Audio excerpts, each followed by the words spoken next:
Thank you for logging on to agsiag.com and the Critical 60 with Craig Solberg, east of Highway 36 here in Alberta. Craig, standing in a wheat field right now, and early emergence popping up here. What are you seeing? What are you looking for? Well, this is a canola stubble field, and it appears to me as though the field wasn't burnt off.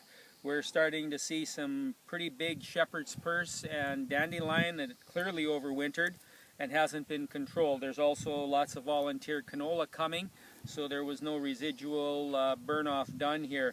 It's really important, even when we think it's too cold or there's no weeds coming, that we look really hard and think really hard about spraying that burn off, because if we miss it ahead of seeding, it creates all kinds of challenges when it comes to spraying in the crop. You have those Christmas trees all over the place.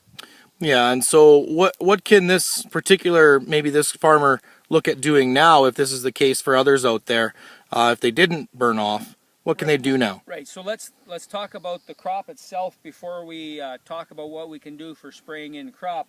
If you look down behind me, you can see the rows is a paired row circumstance. Looks like a really good start to the wheat crop, but I would be out here looking at for things such as damping off and root rot below the soil, because this crop can sit here and do nothing now for a long time if we have some issues below ground. Let's move ahead into the spraying operation. We're looking probably 3 weeks. We're at the 1 to 1.5 leaf stage here. We're looking at 2 to 3 weeks before we'll need to spray this field. Depending on what the fertility package was here and whether we were limited on supply is going to indicate what we do at spraying time. What can we do? Because there are some folks out there, and fertilizer, like we said last time, has been interesting this spring. What sort of options are there for growers if that was the case for them, or they may not have had all their needs met or what have you? Right, so the supply or the cutback challenges are one thing, but there's also another. Even let's assume that this field received the full nutrient package, great seed treatment and all of that.